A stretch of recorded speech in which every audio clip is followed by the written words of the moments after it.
The Telltale Heart. True, nervous, very, very dreadfully nervous I had been and am. But why will you say that I am mad? The disease had sharpened my senses, not destroyed, not dulled them. Above all was the sense of hearing acute. I heard all things in the heaven and in the earth. I heard many things in hell. How, then, am I mad? Hearken, and observe how healthily, how calmly I can tell you the whole story. It is impossible to say how first the idea entered my brain, but once conceived it haunted me day and night. Object there was none, passion there was none. I loved the old man. He had never wronged me. He had never given me insult. For his gold I had no desire. I think it was his eye. Yes, it was this. He had the eye of a vulture, a pale blue eye with a film over it.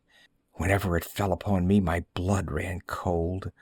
And so, by degrees, very gradually, I made up my mind to take the life of the old man and thus rid myself of the eye forever.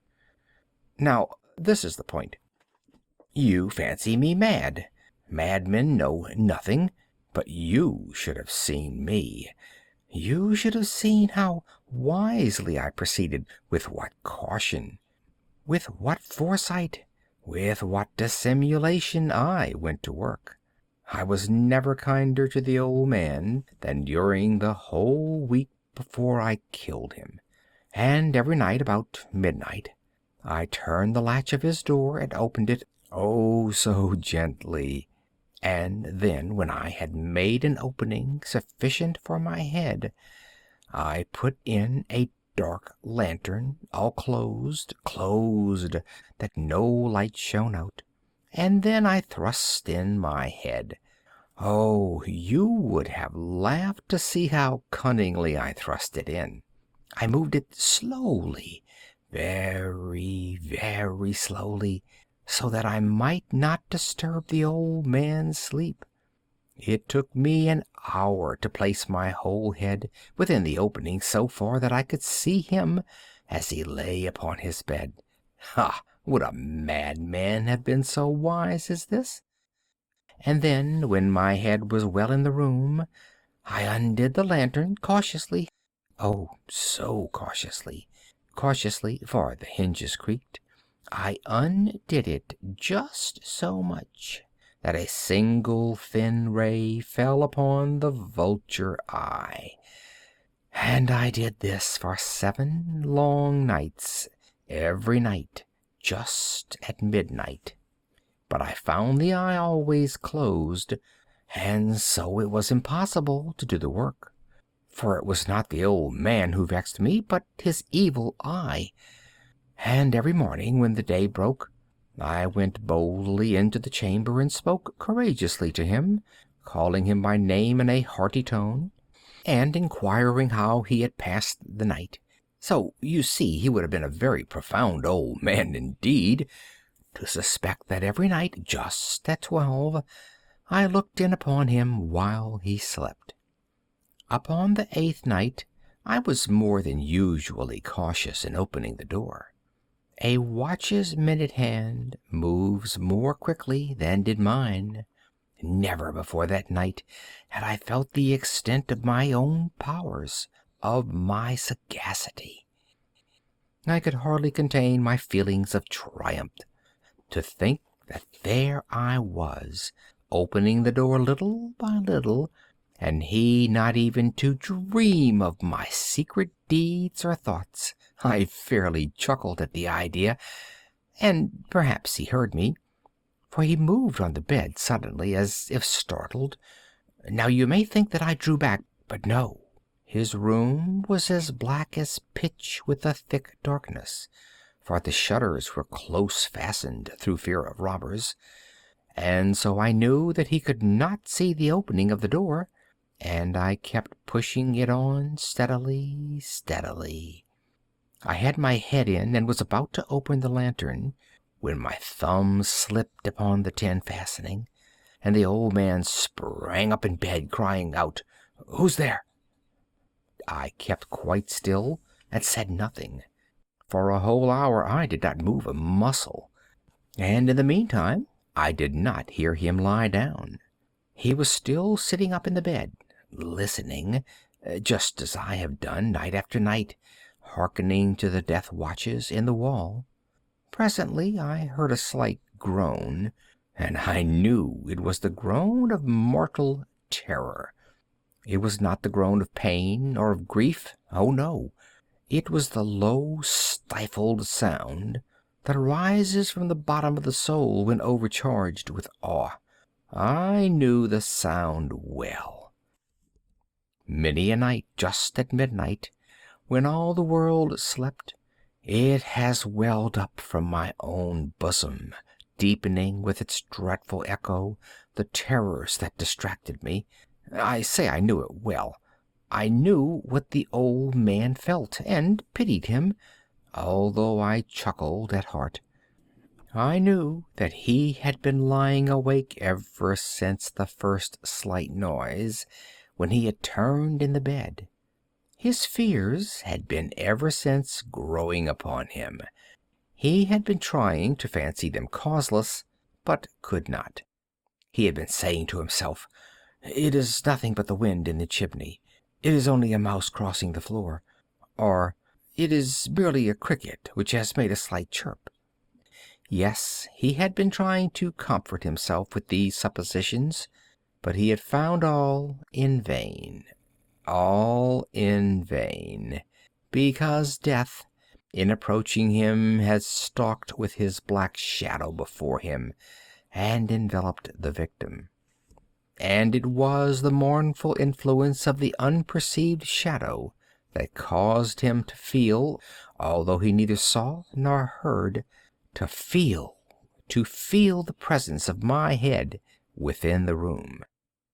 When I had waited a long time, very patiently, without hearing him lie down, I resolved to open a very, very little crevice in the lantern.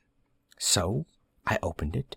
You cannot imagine how stealthily, until at last a simple dim ray, like the thread of the spider, shot from out the crevice and fell full upon the vulture eye. It was open, wide open, and I grew furious as I gazed upon it. I saw it with perfect distinctness, all a dull blue, with a hideous veil over it that chilled the very marrow of my bones. But I could see nothing else of the old man's face or person, for I had directed the ray as if by instinct, precisely upon the damned spot. And have I not told you that what you mistake for madness is but over acuteness of the sense? Now, I say, there came to my ears a low, dull, quick sound, such as a watch makes when enveloped in cotton. I knew that sound well, too. It was the beating of the old man's heart. It increased my fury, as the beating of a drum stimulates the soldier into courage. But even yet I refrained and kept still. I scarcely breathed. I held the lantern motionless. I tried how steadily I could maintain the ray upon the eye. Meantime, the hellish tattoo of the heart increased. It grew quicker and louder every instant. The old man's terror must have been extreme. It grew louder, I say, louder every moment. Do you mark me well? I have told you that I am nervous. So I am. And now, at the dead hour of the night, amid the dreadful silence of that old house, so strange a noise as this excited me to uncontrollable terror. Yet for some minutes longer I refrained and stood still. But the beating grew louder.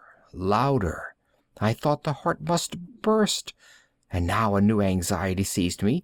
The sound would be heard by a neighbor. The old man's hour had come. With a loud yell, I threw open the lantern and leaped into the room. He shrieked once, only once. In an instant I dragged him to the floor and pulled the heavy bed over him. I then smiled gaily to find the deed so far done. But for many minutes the heart beat on with a muffled sound. This, however, did not vex me. It could not be heard through the wall. At length it ceased.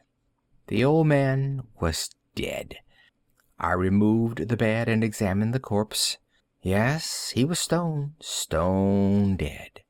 I placed my hand upon the heart and held it there many minutes. There was no pulsation. He was stone dead. His eye would trouble me no more. If you still think me mad, you will think so no longer when I describe the wise precautions I took for the concealment of the body.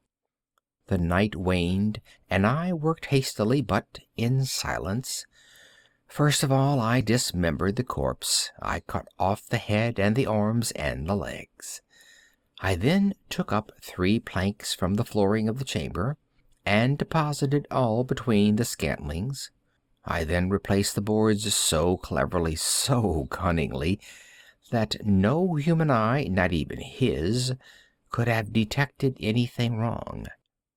There was nothing to wash out, no stain of any kind, no blood spot whatever. I had been too wary for that. A tub had caught all. Ha ha! When I had made an end of these labors, it was 4 o'clock, still dark as midnight. As the bell sounded the hour, there came a knocking at the street door. I went down to open it with a light heart, for what had I now to fear? There entered 3 men, who introduced themselves with perfect suavity as officers of the police. A shriek had been heard by a neighbor during the night. Suspicion of foul play had been aroused. Information had been lodged at the police office, and they, the officers, had been deputed to search the premises. I smiled, for what had I to fear? I bade the gentlemen welcome. The shriek, I said, was my own in a dream. The old man I mentioned was absent in the country. I took my visitors all over the house. I bade them search well. I led them at length to his chamber. I showed them his treasures, secure, undisturbed. In the enthusiasm of my confidence, I brought chairs into the room, and desired them here to rest from their fatigues, while I myself, in the wild audacity of my perfect triumph, placed my own seat upon the very spot beneath which reposed the corpse of the victim. The officers were satisfied. My manner had convinced them. I was singularly at ease. They sat while I answered cheerily. They chatted of familiar things. But ere long I felt myself getting pale and wished them gone. My head ached, and I fancied a ringing in my ears.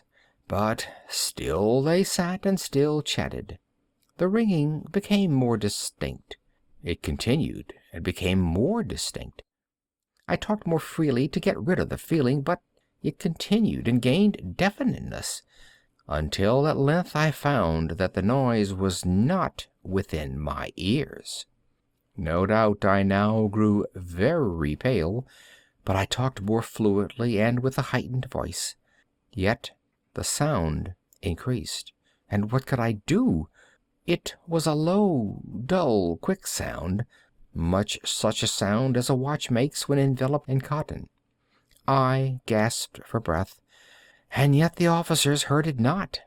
I talked more quickly, more vehemently, but the noise steadily increased. I arose and argued about trifles in a high key and with violent gesticulations, but the noise steadily increased. Why would they not be gone? I paced the floor to and fro with heavy strides, as if excited to fury by the observations of the men, but the noise steadily increased. Oh, God! What could I do? I foamed, I raved, I swore. I swung the chair upon which I had been sitting, and grated it upon the boards, but the noise arose over all, and continually increased. It grew louder, louder, louder, and still the men chatted pleasantly and smiled. Was it possible they heard not? Almighty God! No, no! They heard! They suspected! They knew! They were making a mockery of my horror. This I thought, and this I think. But anything was better than this agony. Anything was more tolerable than this derision. I could bear those hypocritical smiles no longer. I felt that I must scream or die, and now, again, hark! Louder, louder, louder, louder! Villains! I shrieked. Dissemble no more. I admit the deed. Tear up the planks. Here, here. It is the beating of his hideous heart.